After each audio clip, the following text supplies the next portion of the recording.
Assalamualaikum warahmatullahi wabarakatuh.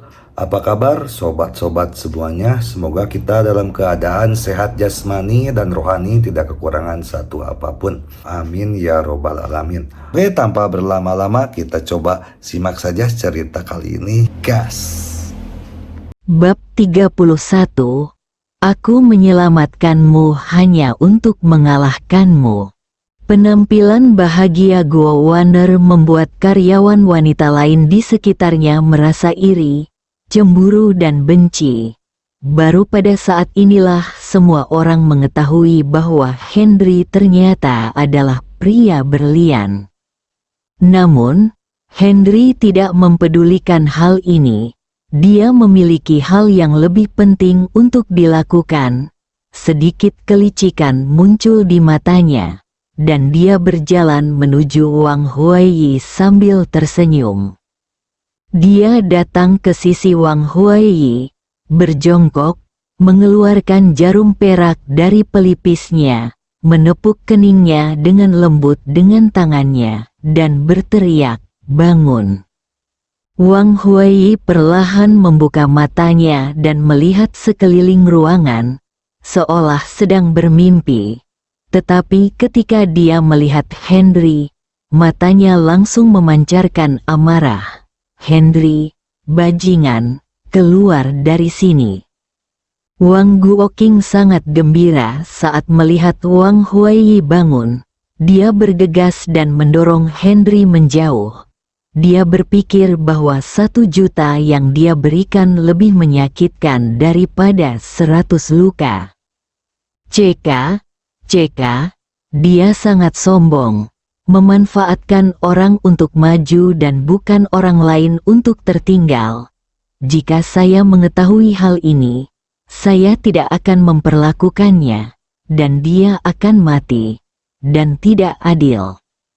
Cukup, Henry. Jangan berpikir hanya karena kamu direkrut oleh ketua, kamu bisa merajalela di perusahaan, tidak bermoral dan melanggar hukum. Grup Kili ini bukan milik ketua saja, tapi milik semua orang. Keluar dari sini. Wang Guoqing mulai memamerkan kekuatannya, membuat permainan kata-kata dan langsung menyerang Henry dan Mariam. Wang Guoqing tiba-tiba menjadi marah, yang awalnya mengejutkan Henry, dan kemudian kemarahan muncul di matanya. "Oh, sungguh, kamu memberiku 1 juta dan aku masih belum tahu siapa kamu.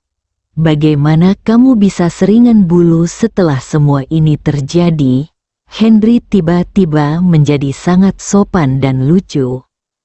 "Saya sekarang mengusulkan untuk mengeluarkan Anda dari perusahaan atas nama wakil ketua perusahaan." Wang Guoqing mengira putranya telah dirusak olehnya, dan dia tidak tahan lagi, jadi dia langsung mengumumkan kesepakatan itu. Kamu sebenarnya adalah wakil ketua perusahaan."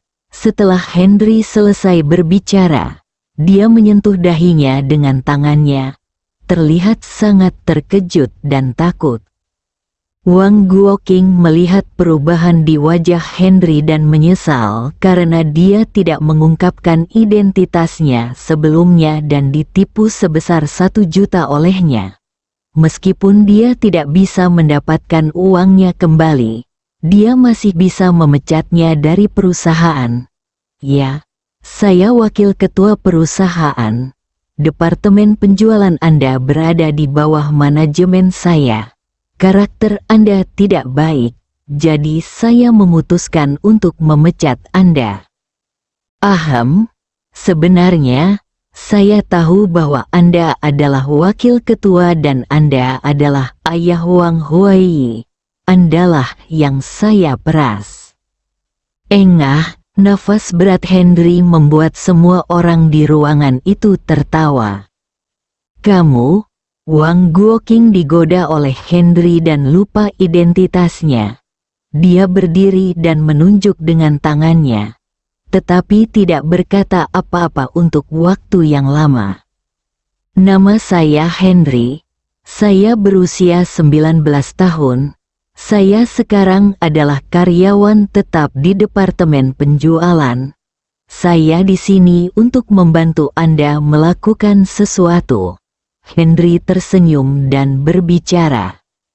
Maryam, saya minta dia segera dipecat.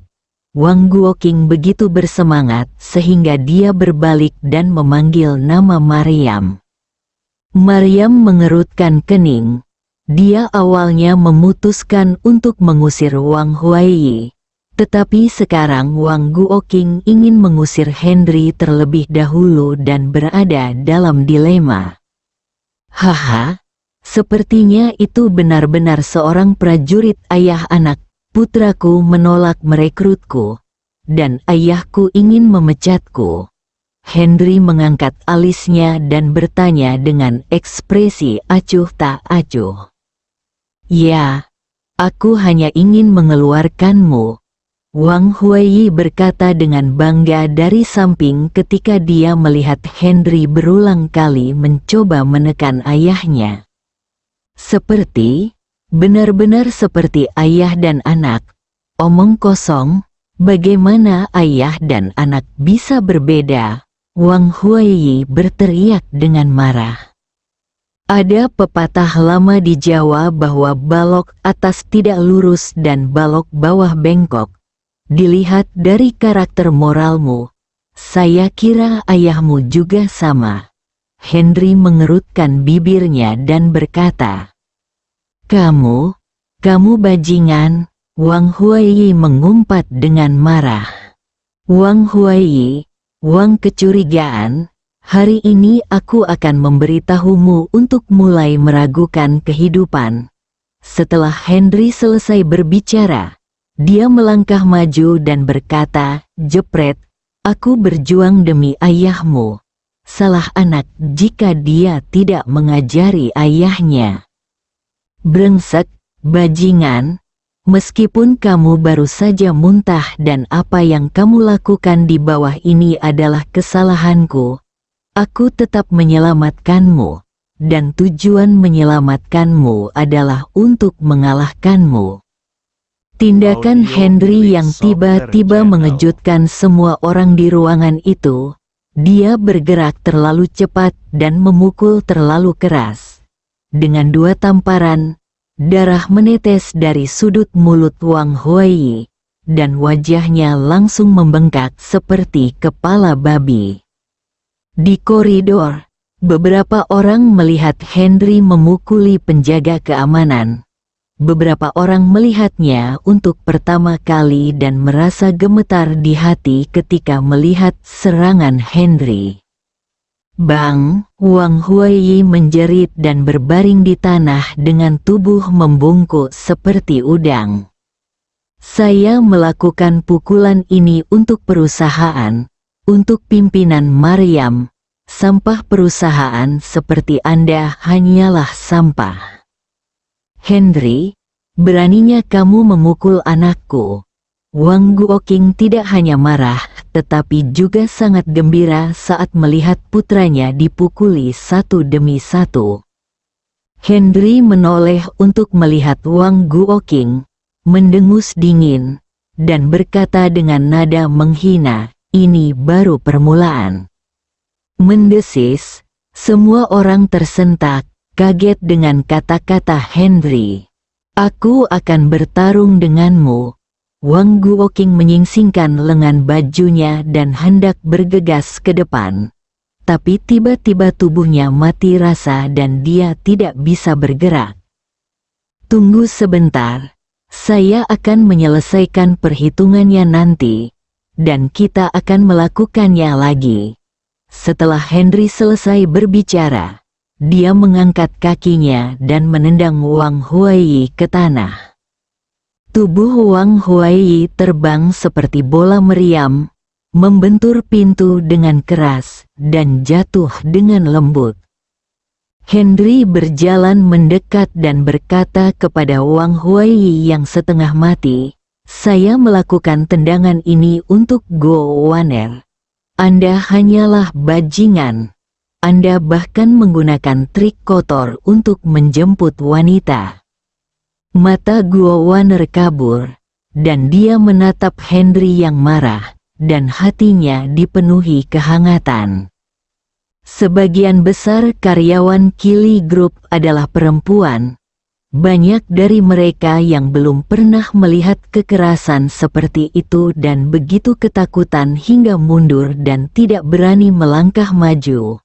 Beberapa pria biasanya muak dengan kesombongan Wang Huaiyi karena status ayahnya dan kekuasaannya sebagai manajer penjualan.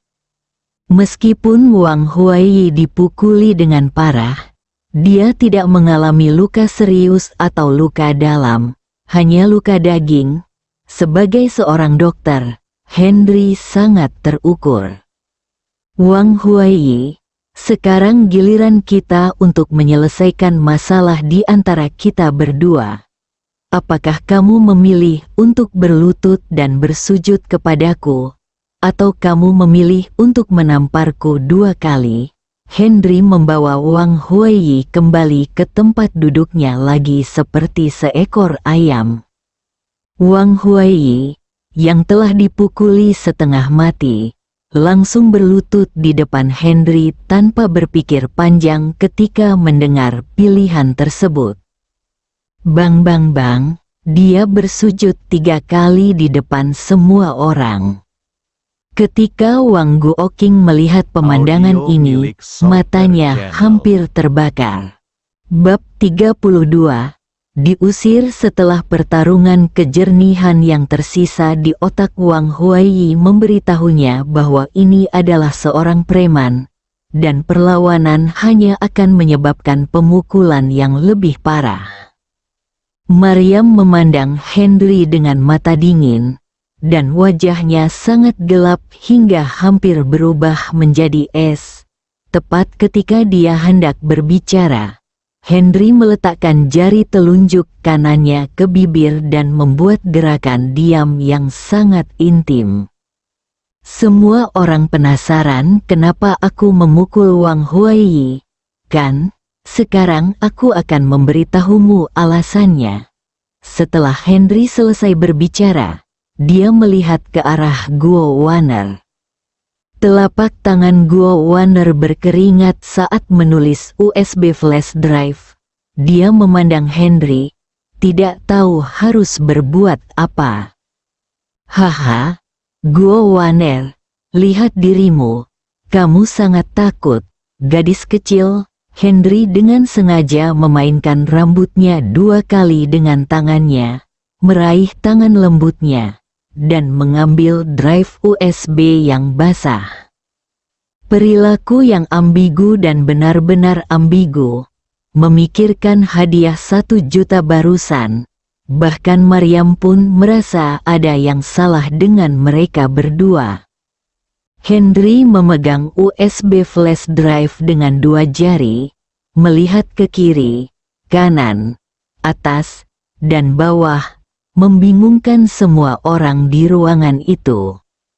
Ahem, kenapa benda ini tidak diputar lagi? Henry berpura-pura batuk 2 kali untuk menutupi rasa malunya. Haha, para penonton menertawakan tingkah lucu Henry. Benar, suasana seperti itu sangat harmonis. Kalian yang cantik harus lebih banyak tersenyum agar menjadi cantik. Engah, itu membuatku tertawa terbahak-bahak. Henry menyerahkan USB flash drive kepada Maryam dan berkata, mainkan. Maryam baru saja melihat rangkaian tindakan ambigu yang dilakukannya saat mengambil USB flash drive dari tangan Guo Waner. Dia merasa sangat tidak nyaman dan menahan napas, namun dia dibuat tertawa oleh komedinya. Melihat dia menyerahkan USB flash drive, dia melotot tanpa berkata apa-apa dan memasukkannya ke dalam tablet sekretaris. Ada 3 video dan rekaman telepon di dalamnya. Maryam mengklik rekaman telepon terlebih dahulu, dan segera mendengar percakapan antara Wang Huiyi dan Zhao Aqiang. Direktur Zhao, tunjukkan bukti bahwa Guo Waner melecehkan Anda, lalu hentikan kerjasama Anda dengan perusahaan kami. Manajer Wang, mengapa demikian? Mengapa Anda begitu ingin berurusan dengan wanita itu? Setelah Zhao Aqiang selesai berbicara, dia tertawa terbahak-bahak. Wanita jalang itu, Guo Waner, benar-benar berhubungan dengan pacar Maryam dalam laporan itu. Aku ingin Guo Waner mengetahui konsekuensi menyinggung perasaanku dan mengusir orang itu dari perusahaan. Oke, tidak masalah. Zhao Aqiang langsung setuju. Wang Huiyi, yang terbaring di tanah, merasakan jantungnya bergetar ketika mendengar rekaman ini. Dia tidak menyangka bahwa dia telah dikhianati oleh Zhao Aqiang. Wang Guoqing berdiri di sana, tidak bisa bergerak, tetapi dia mendengar dengan jelas, dan wajahnya menjadi merah saat itu. Sungguh memalukan. Sedikit simpati yang dimiliki Maryam dan orang lain di ruangan itu atas pemukulan Wang Huiyi benar-benar hilang. Saat saya mengklik sebuah video, ada pemandangan yang tidak sedap dipandang di dalamnya. Manajer Wang, siapa yang Anda bayangkan sekarang? Zhao Aqiang berdiri di samping dan bertanya seperti penonton. Guo Waner, kenapa bukan CEO cantikmu? Saya kira begitu, tapi saya tidak bisa mencapainya. Satu demi satu, kata-kata tidak menyenangkan keluar. Maryam sangat marah hingga giginya gatal dan alisnya menyatu. Mengklik video lain menunjukkan obrolan antara Wang Huiyi dan Zhao Aqiang. Apakah Anda benar-benar bertekad untuk mengungkap rahasia perusahaan dan membiarkan perusahaan menanggung kerugian Guo Waner? Zhao Aqiang akhirnya bertanya. Ya, ada baiknya perusahaan merugi. Jika saatnya tiba, ayahku akan mengeluarkan Maryam dan kita bisa memulai dari awal. Setelah Wang Huiyi selesai berbicara, dia tertawa gembira. Orang-orang di ruangan itu memandang Wang Huiyi di tanah. Mata mereka dipenuhi dengan rasa jijik yang mendalam. Berdiri di sana, Wang Guoqing merasa seolah-olah dia ditelanjangi dan dilempari telur. Merasa malu dan malu. Henry sangat tenang dan berdiri diam, seolah semua ini tidak ada hubungannya dengan dia. Klik pada video terakhir, yang direkam oleh Zhao Aqiang sendiri. Isinya menunjukkan bahwa hal di atas benar, memuji Henry sebagai karyawan Kili Group yang luar biasa. Memuji kemampuan penjualan Guo Waner yang luar biasa, dan membenci Wang Huiyi, orang yang tidak tahu malu mengkhianati kepentingan perusahaan. Cemerlang, Henry tidak menonton video terakhir. Setelah mendengarkannya, dia langsung memberikan ulasan. Ruangan yang awalnya menyedihkan itu langsung diledakkan oleh ulasannya. Maryam membanting meja, memandang Wang Huiyi yang berpura-pura mati di tanah dan berkata, Wang Huiyi, apakah ada hal lain yang ingin kamu katakan sekarang? Wang Huiyi berbaring di tanah dengan mata tertutup rapat, pura-pura tidak mendengar apapun. Tapi dia gelisah, bertanya-tanya bagaimana Maryam akan menghadapinya. Dia sudah begitu sering memarahi Zhao Aqiang sehingga bahkan 8 generasi leluhurnya pun memarahinya. Wang Guoqing berdiri di sana, kepalanya berputar-putar, mencoba mencari cara untuk menjaga putranya. Direktur Maryam, Wang Huaiyi terluka parah sekarang dan membutuhkan perawatan segera. Saya pikir dia harus segera dikirim ke rumah sakit dan memanggil polisi untuk menangkap Henry. Pelakunya Wang Guoqing adalah orang pertama yang angkat bicara. Henry tidak bisa menahan tawa ketika dia mendengar Wang Guoqing mendefinisikan dirinya sebagai pelaku dan ingin menangkapnya. Jika dia tidak bisa mati, meskipun dia mati, aku akan menghidupkannya kembali. Mendengar ini di telinga Maryam membuatnya marah dan tidak berdaya. Namun dia tetap berkata, "Direktur Wang, Henry adalah seorang dokter. Jika dia mengatakan tidak apa-apa, maka dia mungkin baik-baik saja. Jadi Anda tidak perlu khawatir." Telinga Wang Guoqing penuh dengan sarkasme. "Direktur Maryam, ini bukan sesuatu yang Anda katakan baik-baik saja atau baik-baik saja. Saya tidak mempercayainya. Saya ingin dokter segera datang." Wang Guoqing ingin mencari alasan untuk membawa Wang Huaiyi pergi. "Oke, kalau begitu kamu bisa menelepon 120 untuk bantuan darurat." Henry tidak berkata apa-apa. Dia mengangkat tangannya sedikit. Dia tidak melihat apapun.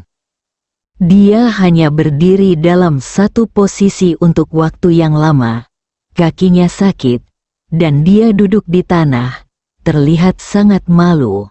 Dia menatap Henry dengan marah dan dengan cepat memutar nomor 120.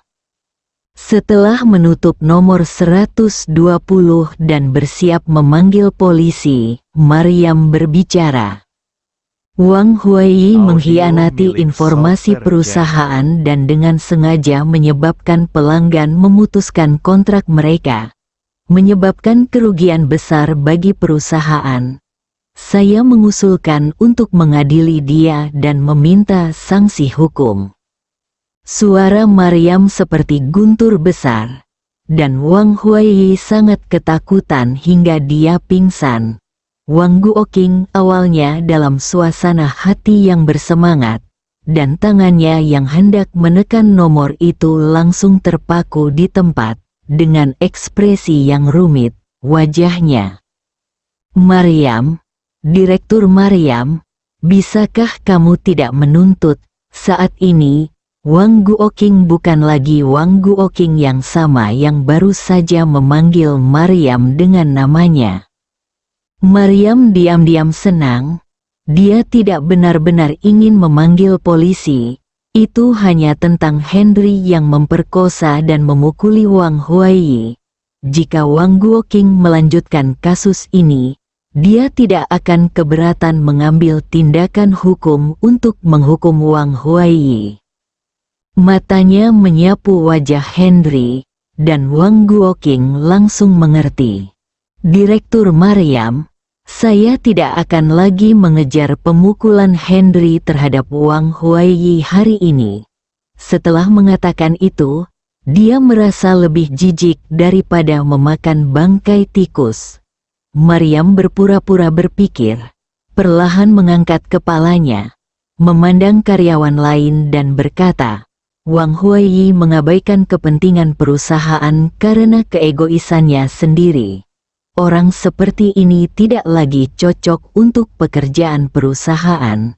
Saya merekomendasikan Wang Huaiyi dipecat." Bersambung.